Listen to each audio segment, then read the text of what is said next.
Hello everyone. We will start with fundamental unit, that is cell. So you have studied or you have heard the term cell, right?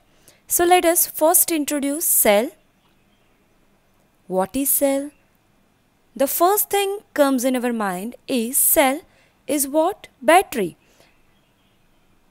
which we used and which we called as cell, right? But now in biology, cell is what? Building blocks of all living organism. Now, means each and every organism is made up of what? Cell. Now tell me, what is building blocks? Building blocks, you all are aware. That means when you look at the building,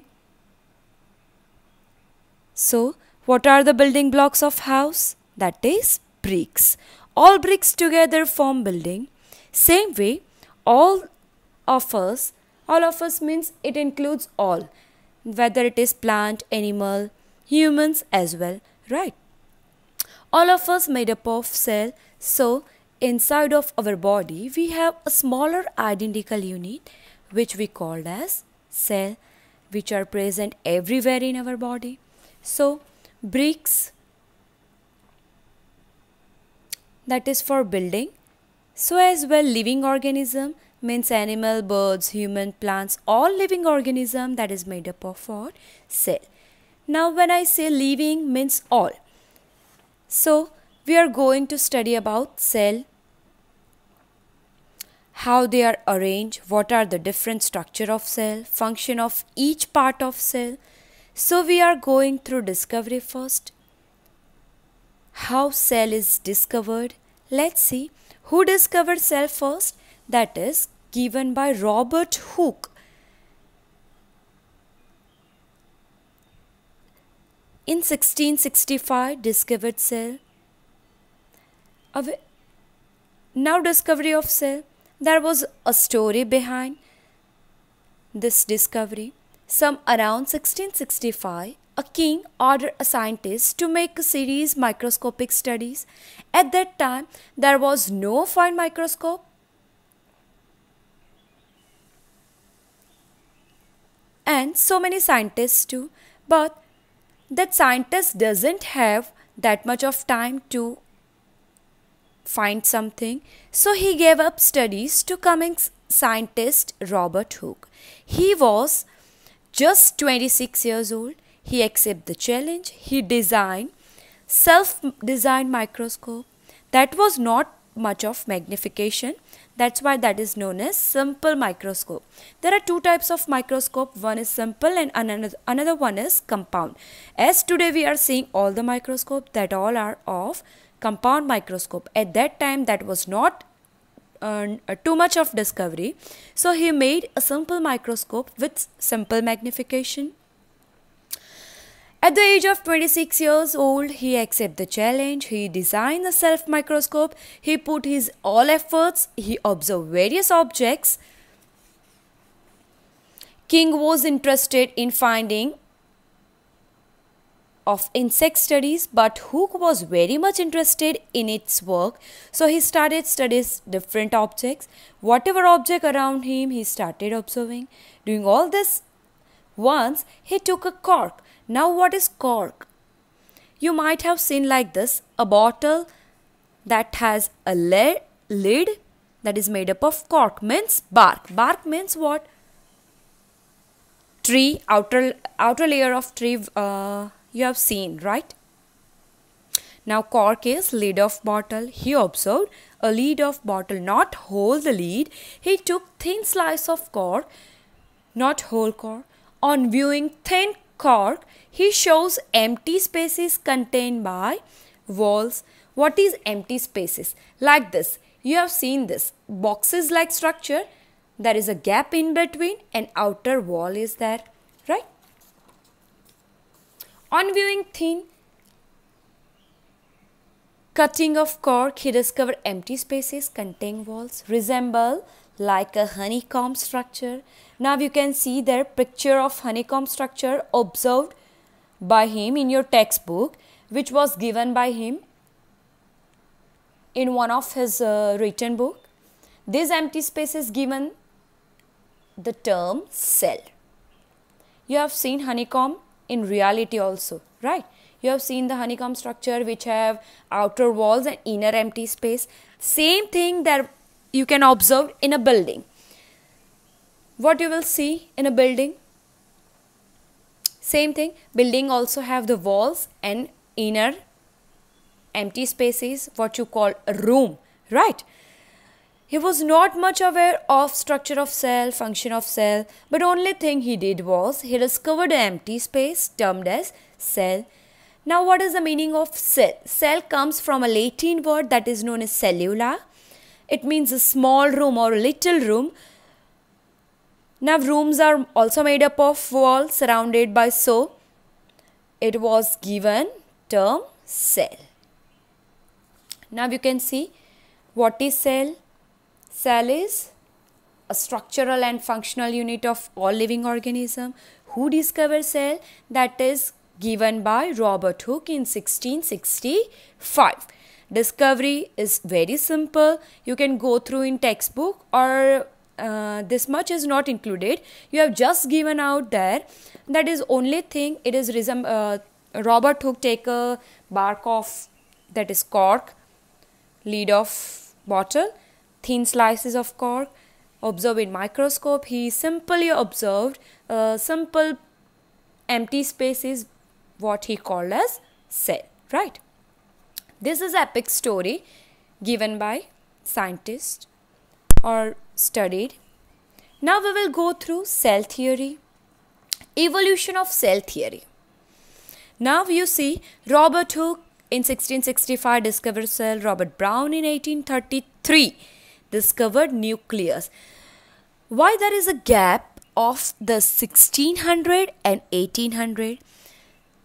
That was too much of gap, right? Due to microscope. There was no compound microscope at that time, right? After cell, many scientists studied on cell. After that, cell theory was given. As I mentioned earlier, Robert Hooke in 1665 discovered cell. Then somewhere around 1833, Robert Brown discovered nucleus in cell. Now don't confuse. Robert Hooke discovered cell. After discovery of cell, many scientists go through the cell, and then after in 1833, Robert Brown discovered what? Nucleus. Nucleus is a microscopic structure in between the cell, right? See, the time of 16s and 18s, long time due to the lack of microscopy, as discovered microscope was actually not so magnifying, that was simple. Now in 1839, Sleeden and Swan, the term is Sleeden and Swan. These both are a scientist. One is Sweden scientist, right? Given or propose a cell theory. What actually a cell theory tool? We will study here. In 1855, Virchow give addition to the cell theory. This addition is here. Then we will talk on later. Now what is cell theory? So here you can see cell discovered in 1665. Robert Brown 1833 nucleus. Cell theory in 1839. Virchow 1855. Now look at this. This is 1665, 1833, 1839, 1855. So gradually people become successful in understanding cell. Now see what the cell theory say. According to cell theory, cells are the structural and functional unit of life. All organisms are made up of cell. As we all know that all cells arise from pre-existing cells only. Now what is this structural and functional unit of life? You will ask one question, explain or give reason why cells are the structural and functional unit of life. Then what will you write? When I say this structural, Structural means structure of all living organism that is made up of cell. As I told about building, each bricks together constitute house. Likewise, cells together constitute structure of living. So, cells are the structure unit of living organism. Now, what about functional unit? Functional unit means each cells perform specific function. For example, you can say human body. Now there are so many systems in human body. You will study it in 10th standard. So many functions which entire body have to perform. Like one is excretory system. Second one is digestive system. Third one is circulatory system. All the system have different function. Like excretory system have function of excretion. Digestive system have the function of digestion of food that we all are consuming, right? And the circulatory system, that is for circulation of blood. There are so many other systems. I will just explain what is the function of whole body, right? So whole body have different function. Each of this function is result of function performed by each cell. Excretory system, that is made up of different cells. Digestive system, that organs are made up of different cells. So this all the system together form entire body, and the entire body is performing different function, that is due to the basic unit cell. That's why the cells are the structural and functional unit of life. Okay, understand? So next is all organisms are made up of cell. As I mentioned earlier, all organisms, that includes all humans, all animals, all birds, all plants, okay, that all are made up of cells. Now last one is this.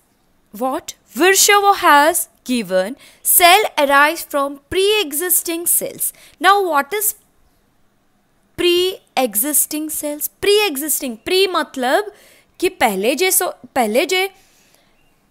पहले से जो बना हुआ है वो.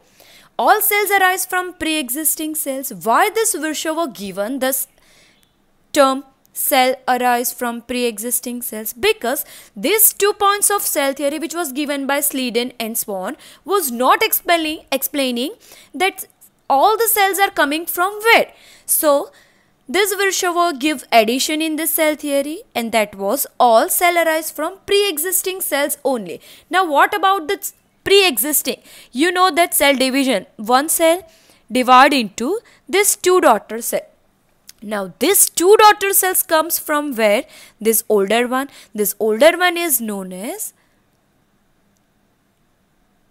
pre-existing cell, right? Okay, now we will revise one thing. Robert Hooke discovered cell, Robert Brown discovered nucleus, Schleiden and Swan proposed cell theory. Addition to this cell theory was given by Virchow, that is cell arise from pre-existing cells. There is one thing in your textbook given, that is this discovery of protoplasm, that is Purkinje. Scientist named Purkinje discovered the protoplasm. Now tell me, what is protoplasm? You might have aware of the structure of cell. There are basic 3 things: cell membrane, nucleus, and cytoplasm, right? So there is a fluid portion in the cell that is known as protoplasm, that is given by Purkinje, that I have not mentioned over here, but that is in your book, textbook, you can go through it. Okay. And the 3 points of cell theory, that cell are the structural and functional unit. Second one is all organisms are made up of cells. Third one is all cells arise from pre-existing cells only.